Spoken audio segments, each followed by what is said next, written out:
세상을 향한 은혜라는 제목으로 하나님 말씀 함께 나누도록 하겠습니다. 오늘은 2019년 마지막 주일입니다.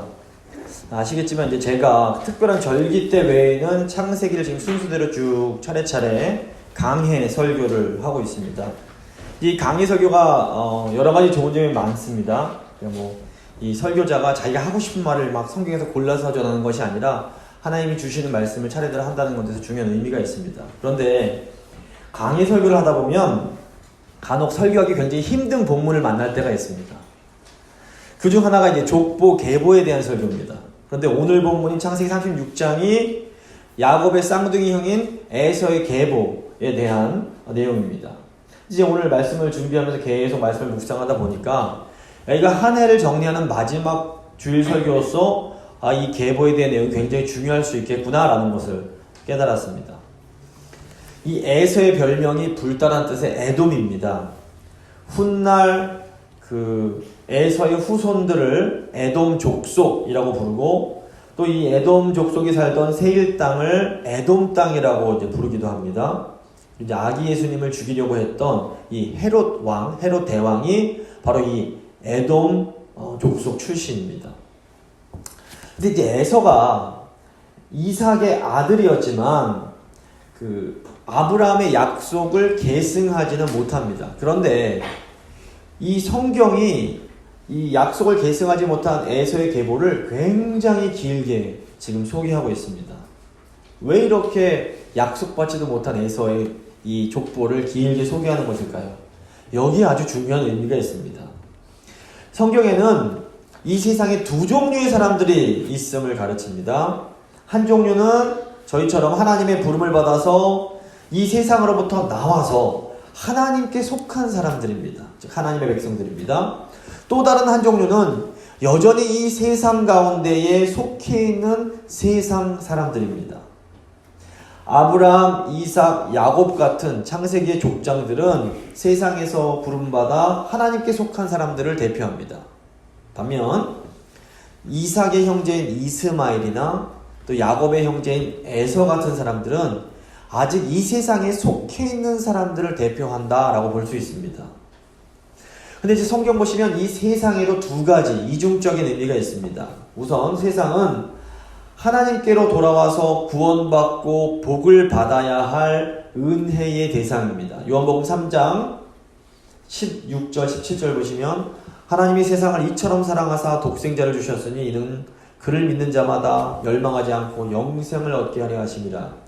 하나님이 그 아들을 세상에 보내신 것은 세상을 심판하려 하심이 아니요 그로 말미암아 세상이 구원을 받게 하려 하심이라. 이렇게 말씀합니다. 세상은 구원받아야 될 대상입니다. 동시에 이 세상은 하나님을 대적하고 죄를 짓는 하나님의 책망과 심판의 대상이기도 합니다. 요한복음 16장 8절입니다. 그가 와서 죄에 대하여, 의에 대하여, 심판에 대하여 세상을 책망하시리라. 오늘 본문인 창세기 36장에 나오는 에서의 계보도 이 세상의 두 가지 특징을 고스란히 가지고 있습니다.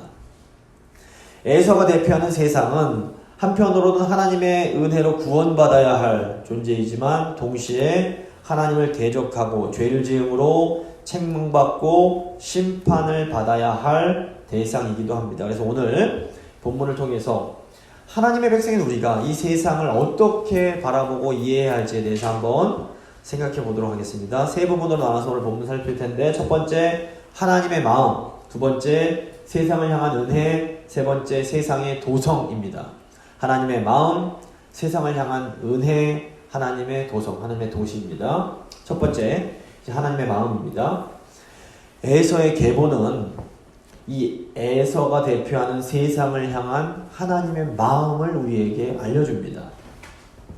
창세기 보시면 하나님을 대표하는 사람들, 아브라함, 이삭, 야곱 같은 사람들이 죽으면 곧 이어서 세상을 대표하는 사람들의 계보가 나옵니다. 창세기 25장에서 아브라함이 죽는 내용이 나옵니다. 그리고 곧 이어서 뭐가 나오냐면 이스마엘의 계보가 나옵니다. 그리고 다시 이제 이삭 이야기가 쭉 나오다가 창세기 35장에서 이삭이 죽는 내용이 나옵니다. 그리고 곧 이어서 오늘 본문인 에서의 계보가 나오게 됩니다. 보통 하나님의 약속을 받은 사람이 죽으면 이어서 그 다음 약속을 이어갈 사람이 나와야 될 것 같습니다. 그런데 하나님 백성의 대표가 죽고 나면 그에 이어서 세상 사람들을 대표하는 사람들의 계보가 나옵니다. 이게 왜 이럴까요? 그것은 하나님의 백성들이 받은 약속이 궁극적으로는 이 세상 사람들을 축복하기 위한 것이다 라는 것을 보여주기 위함입니다. 하나님께서 아브라함을 부르시고 언약을 맺으시고 약속을 주시는데 그 목적이 뭔가 하면 이 언약 백성들을 통해서 열방을 축복하기 위함입니다. 즉 하나님 백성들인 우리의 사명은 세상을 축복하는 것입니다. 창세기는 하나님 백성, 언약 백성의 기원에 관한 책입니다. 하나님은 주권적으로 언약 백성을 부르시고 그들에게 복을 주십니다. 그런데 하나님은 처음부터 이 언약 백성들과 함께 모든 민족, 열방을 생각하고 계셨습니다. 그래서 하나님께서 언약 백성을 선택하시고 그들을 부르신 것은 이 언약 백성을 통해서 결국 모든 민족, 즉 세상을 구원하시고 창조 때에 계획하셨던 그 아름다운 인류를 다시 회복하시기 위함입니다. 즉 하나님의 백성은 이 열방, 다시 말해서 세상을 축복하기 위해서 존재합니다. 오늘날 교회가 존재하는 목적도 이 세상을 축복하기 위함입니다. 하나님의 백성들이 이 중요한 사실을 망각하면 우리가 하나님의 선택을 받은 것이 마치 하나님이 우리만 사랑하시기 때문이라는 굉장히 잘못된 선민사상에 빠지게 됩니다. 그래서 하나님이 우리를 선택하셨으니 우리만 의롭고 우리만 거룩하고 우리만 천국에 갈 수 있다라는 생각을 하게 되는 것입니다. 이 복음서에서 예수님께서 유대인들을 아주 무섭게 책망하시는 이유가 바로 이런 잘못된 선민사상 때문이었습니다. 하나님께서 지금 이 자리에 있는 우리를 먼저 선택하시고 먼저 우리를 하나님의 백성으로 불러주셨습니다. 왜 그럴까요? 하나님이 우리를 이렇게 하나님 백성으로 삼아주신 것은 우리를 너무너무 사랑하시기 때문입니다. 이거 너무너무 감사할 일이고 너무너무 기뻐할 일입니다. 하나님께서 이 모습 이대로 우리를 받아주고 계십니다. 하지만 하나님께서 그렇다고 우리만 사랑하시는 것은 절대로 또 아닙니다. 하나님은 먼저 하나님의 사랑을 듬뿍 받은 우리가, 그러니까 하나님께서 우리를 통해서 이 세상 사람들을, 아직 하나님을 모르는 사람들을 축복하기를 원하십니다. 그래서 한 해가 끝나는 이 시점에 우리가 하나님이 나를 먼저 사랑하시고 먼저 택해 주신 이유가 바로 나를 통해서, 우리를 통해서 하나님을 아직 모르는 세상을 축복하기 위함이라는 것을 절대로 잊어서는 안 됩니다. 이제 두 번째, 세상을 향한 은혜입니다. 하나님은 에서처럼 아직 이 세상에 속해 있는 사람들을 지극히 사랑하십니다. 에서도 혈통적으로 보면은 아브라함의 후손이요 이삭의 후손이었습니다. 하지만 하나님의 약속을 계승하는 사람으로 선택받지는 못합니다. 하지만 그럼에도 하나님께서는 에서도 사랑하십니다. 1절 보시면 에서 곧 에돔의 족보는 이러하니라 이렇게 나옵니다. 훗날 모세는 이스라엘 백성들을 향해서 에돔 사람을 미워하지 말라라고 명령을 합니다. 신명기 23장 7절 8절입니다. 너는 에돔 사람을 미워하지 말라. 그는 내 형제임이니라. 그들의 3대 후 자손은 여호와의 총회에 들어올 수 있느니라. 하나님은 에돔 사람도 하나님의 공동체에 들어와서 하나님이 주시는 복을 받아 누리기를 원하셨습니다. 역대상 1장부터 9장을 보시면 이 아담부터 시작해서 바벨론 포로에서 돌아온 이스라엘 백성들에 이르기까지 모든 하나님 백성들의 계보가 기록되고 있습니다.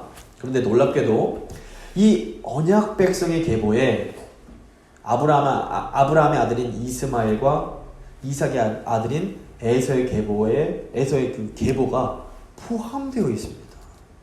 역대상 1장 34절부터 54절 보시면 이스마엘과 에서의 계보가 나옵니다. 이것은 하나님께서 궁극적으로는 이 언약 백성들뿐 아니라 이 세상을 대표하는 이스마엘과 에서의 후손들까지도 지극히 사랑하고 계심을 의미합니다. 하나님은 모든 민족이 하나님께로 돌아와 복 받기를 원하십니다. 오늘 본문인 창세기 36장에 나오는 에서의 그 긴 족보는 에서가 하나님이 주시는 복을 받아 생육하고 번성하게 되었음을 보여줍니다. 특별히 창세기 36장 저희가 읽지 않았지만 9절부터 19절 보시면 에서가 나온 후손들의 이름이 길게 나열이 됩니다. 근데 하나님께서 아브라함에게 너에게 내가 여러 민족의 아버지가 되게 하겠다라고 약속을 하십니다. 아브라함의 이름이 그런 뜻입니다. 에돔족 속의 번창은 하나님께서 아브라함에게 하신 이 약속의 성취라고 볼 수 있습니다. 에서는 이제 보시면 아내들과 자녀들을 이끌고 동생 야곱을 떠나서 이제 저 밑으로 내려가서 세일산이라는 곳에 거주하게 됩니다. 6절부터 8절 말씀입니다. 에서가 자기 아내들과 자기 자녀들과 자기 집의 모든 사람과 자기의 가축과 자기의 모든 짐승과 자기가 가나안 땅에서 모은 모든 재물을 이끌고 그의 동생 야곱을 떠나 다른 곳으로 갔으니 두 사람의 소유가 풍부하여 함께 거주할 수 없음이라라. 그들이 거주하는 땅이 그들의 가축으로 말미암아 그들을 용납할 수 없었더라. 이에 에서 곧 에돔이 세일산에 거주하니라. 이 에서의 행동을 보시면 아브라함의 조카 롯이 아브라함을 떠났던 것과 굉장히 비슷해 보입니다. 아브라함의 조카 롯도 많은 소유로 인해서 그 언약 백성인 아브라함 곁을 떠나갑니다. 그런데 이제 성경 보시면 이 롯이 동쪽으로 떠나간 것은 굉장히 부정적으로 묘사가 되는데 오늘 말씀에 나오는 에서의 그 이동은 굉장히 긍정적인 면이 많이 있습니다. 우선 신명기를 보시면 우리 하나님께서 에서에게 이 세일산을 기업으로 주셨다라는 표현이 나옵니다. 신명기 2장 5절입니다. 그들 즉 에돔 족속과 다투지 말라. 그들의 땅은 한 발자국도 너에게 주지 아니하리니 이는 내가 세일산을 에서에게 기업으로 주었음이라. 또 하나님께서는 이 에서가 이 세일 지역에 살던 그 호리 족속을 쫓아낸 것을 이스라엘 백성들이 가나안 지역에 살고 있던 가나안 사람들을 쫓아낸 것과 똑같은 것으로 설명을 하십니다. 신명기 2장 12절입니다. 호리 사람도 세일에 거주하였는데 에서의 자손이 그들을 멸하고 그 땅에 거주하였으니 이스라엘이 여호와께 주신 기업의 땅에서 행한 것과 같았느니라. 이게 무슨 말입니까? 에서가 하나님의 은혜 가운데서 행했음을 의미합니다. 에서는 더 나아가서 구약의 언약 백성인 야곱을 통해서 하나님이 주시는 복을 받을 수 있었습니다. 실제로 에서는 자신을 속인, 그래서 자기에게 복을 빼앗아간 야곱에게 큰 사랑의 용서를 베풀어 주므로 야곱을 통해서 하나님이 주시는 복을 받아 누리게 됩니다. 창세기 33장 11절입니다. 야곱의 말입니다. 하나님이 내게 큰 은혜를 베푸셨고 내 소유도 조카오니 청하건대 내가 형님께 드리는 예물, 여기서 예물이 히브리어로 바라크라고 하는데 이게 복이란 뜻입니다. 형님께 드리는 복을 받으소서 하고 그에게 강권함에 받으니라.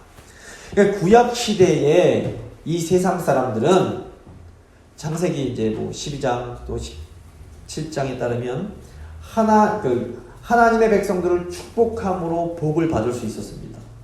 그런데 이 복의 원리가 오늘날에도 똑같습니다. 구약시대 언약 백성 이스라엘은 신약의 예수 그리스도의 그림자였습니다.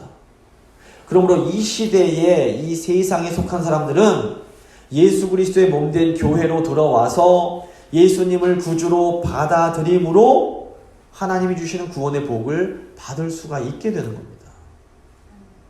그러니까 2000년 전에 예수님께서 이 땅에 오셔서 교회를 세워주신 목적이 바로 이것 때문입니다.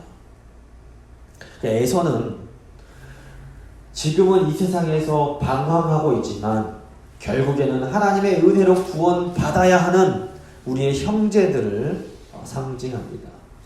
새해에 우리가 하나님의 은혜를 전하고 나누어 주어야 할 이 에서와 같은 형제들이 누구인지 한번 잘 생각해 보실 수 있기 바랍니다.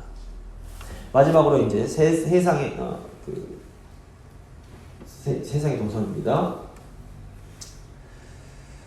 창세기 36장은 에서가 하나님의 은혜를 받아 누리고 있음을 보여줍니다. 하지만 동시에 이 에서의 삶에 아주 깊은 죄의 영향이 있음도 또 우리에게 보여줍니다.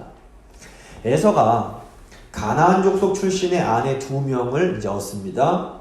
근데 이제 저희가 쭉 그동안 여러 번 살펴봤지만 구약시대 이방 민족과의 결혼은 우상 숭배를 받아들인다는 그런 상징적인 의미가 있었습니다. 2절 보시면 에서가 가나안 여인 중 헷 족속 엘론의 딸 아다와 히위 족속 시브온의 딸인 아나의 딸 오홀리바를 자기 아내로 맞이하고 이런 내용이 나옵니다.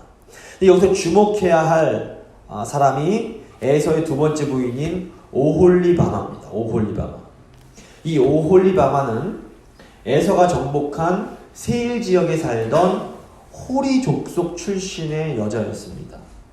이제 창세기 36장 20절부터 30절을 쭉 보시면 이 호리 족속 그 세일의 자손들의 이름이 쭉 나옵니다. 그러니까 에서가 내려가기 전에 그 지역에 살던 사람들입니다. 그런데 이제 24절을 보시면 그 오홀리바마의 아버지가 이 온천을 발견했다라는 내용이 나옵니다. 창세기 36장 24절 25절 내용입니다. 시브온의 자녀는 아야와 아나며 이 아나는 그 아버지 시브온의 나귀를 칠 때에 광야에서 온천을 발견하였고 이 아나의 자손은 디손과 오홀리바마니 오홀리바마는 아나의 딸이며 이렇게 나옵니다. 그러니까 창세기 36장에서 지금 이 에서의 아내 오홀리바마가 시브온의 딸 자손이고 또 아나의 딸임을 여러 번 강조를 합니다. 2절, 14절, 18절, 25절 보시면 오홀리바마가 이 시브온의 딸이며 아나의 딸이라는 내용이 나옵니다. 근데 이 호리 족속은 에서가 내려가서 멸망시킨 족속입니다. 그런데 지금 에서가 자신이 멸망시킨 호리 족속의 여인을 아내로 삼았습니다. 그 이유가 뭘까요? 이에 대한 이제 성경학자들이 여러 가지 견해가 있는데 그 중에 두 가지가 주목해 볼 만합니다. 첫째로 에서가 자신이 멸망시킨 호리 족속의 오홀리바마를 아내로 삼은 이유는 그녀 집안의 재산 때문일 거라는 그런 가능성이 있습니다. 지금 오홀리바마의 아버지 아나가 온천을 발견합니다. 지금도 이제 그 이스라엘 가시면 사해 남동쪽에 보면 여러 개의 온천이 산재해 있는데 이 당시에 온천을 소유한다라는 것은 큰 부를 얻을 수 있는 그런 원천이 되었던 겁니다. 따라서 에서는 이 처가의 재산을 차지하기 위해서 오홀리바마와 결혼했을 가능성이 있습니다. 둘째로 이 에서가 이 호리 족속의 오홀리바마를 아내로 삼은 것은 이 가나안의 음란한 종교와 관련이 있을 그런 가능성이 있습니다. 출애굽한 이스라엘 백성들을 보시면 이 가나안 족속들을 하나님께서 다 진멸하라고 하셨는데 다 진멸하지 않고 어떻게 합니까? 그 음란한 가나안 종교를 받아들입니다. 결국 이 때문에 이제 또 이제 그 멸망당하고 이제 포로로 잡혀가게 되는데 지금 에서도 이 호리 족속을 다 진멸하지 않고 그들의 음란한 종교를 수용했을 가능성이 있습니다. 보시면 오홀리바마의 아버지 아나가 발견한 온천이 히브리어 옘이란 단어를 번역한 말입니다. 그런데 이 단어의 의미가 명확하지 않아서 이 옘은 온천뿐 아니라 노새로도 번역이 가능합니다. 그래서 이 영어 성경 중에서 킹제임스 성경은 이 온천 핫스프링이 아니라 노새 뮤스로 번역을 합니다. 그래서 이 노새는 그런데 이 암말과 숫당나귀 사이, 즉 서로 다른 종 사이에서 태어나는 교잡종입니다.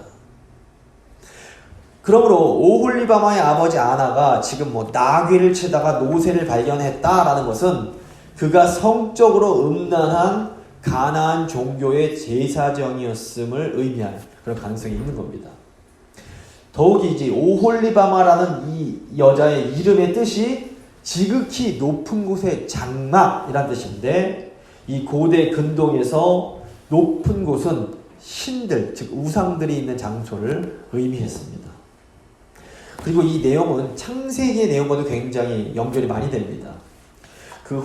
대홍수를 가져온 인간의 타락은 창세기 6장에 나오는 하나님의 아들들과 사람의 딸들의 자품과 관련이 있습니다. 또 창세기 9장에서 술에서 깨어난 노아가 둘째 아들 함의 아들인 가나안을 저주하는데, 이것도 학자들은 가나안 사람들의 훗날의 그 음란함과 관련이 있을 것이다 라고 봅니다. 또 레위기 18장을 보시면 가나안 족속이 가나안 땅에서 쫓겨나야만 했던 이유가 그들의 음란한 풍속 때문이었음을 저희가 보게 됩니다. 어쨌거나 지금 이 에서가 이 세일 땅에 내려와서 살면서 이 음란한 세속적 가치를 대표하는 가나안 문화에 크게 영향을 받은 것은 분명해 보입니다. 근데 이렇게 이제 에서가 이 세상의 죄에 듬뿍 영향을 받은 결과가 이제 창세기 36장 31절부터 39절에 나오게 됩니다. 31절부터 39절까지는 이제 이 에서가 사는 에돔 지역의 왕들이 소개가 되고 있습니다. 이 에돔의 왕들이 쌓은 세상의 도성은 죄의 통치를 의미합니다. 본문에 나온 왕들의 이름이나 이 지명의 뜻이 여러 개가 있는데 이제 정확하게 알 수는 없지만 그 이름과 지명의 뜻을 대략적으로만 살펴봐도 죄로 인해서 하나님을 떠난 사람들의 특징을 우리가 보게 됩니다. 첫째로 창세기 36장에 나오는 31절 이후에 나오는 왕들의 이름이 굉장히 부정적입니다. 벨라라는 이름이 나오는데 이건 파괴를 의미하고, 요밤이라는 왕이 있는데 이건 사막을 의미합니다. 그리고 후삼이라는 왕이 있는데 이건 성급함을 의미합니다. 왕들의 이름 뜻이 좋지가 않습니다. 둘째로 이 왕들이 선왕의 대를 이어서 왕이 된 사람이 한 명도 없습니다. 이것은 뭐냐면 쿠데타로 정권이 교체됐음을 의미합니다. 그러니까 죄의 영향을 받은 통치는 안정될 수가 없는 겁니다. 셋째로 이 왕들이 쌓은 도성의 이름이 나오는데 이 도성의 이름들도 역시 굉장히 부정적입니다.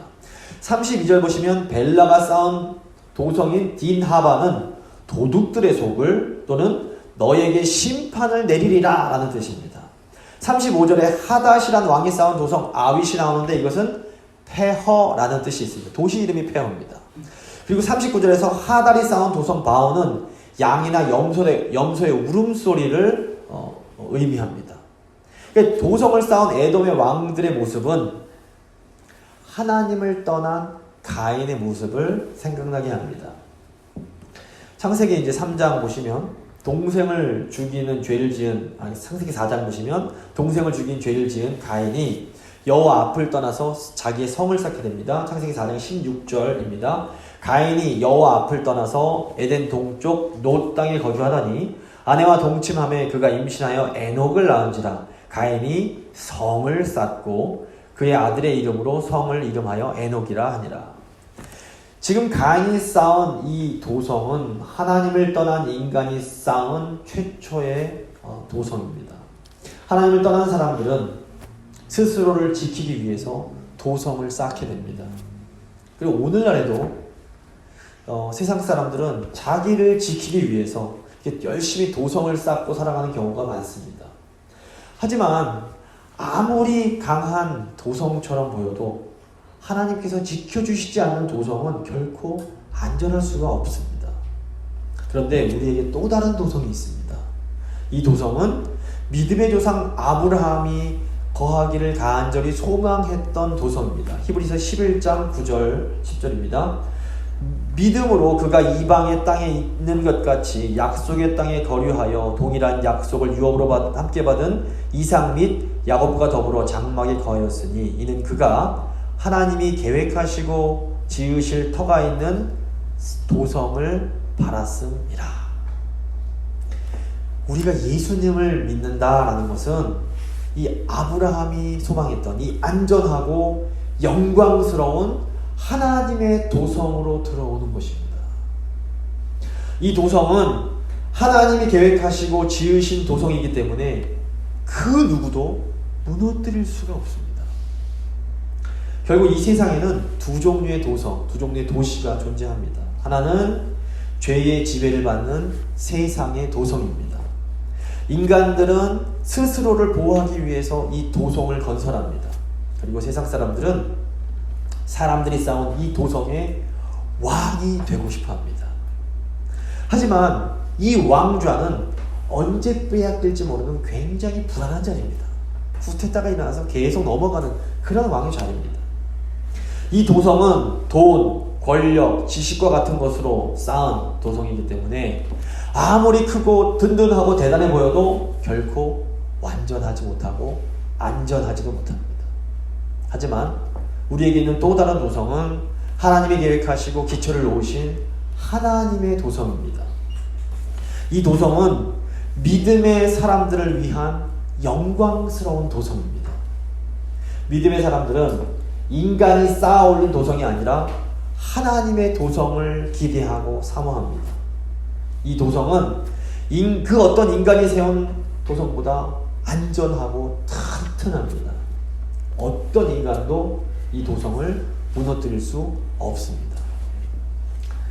하나님 백성인 우리는 믿음으로 이 하나님의 도성에 들어온 사람들입니다.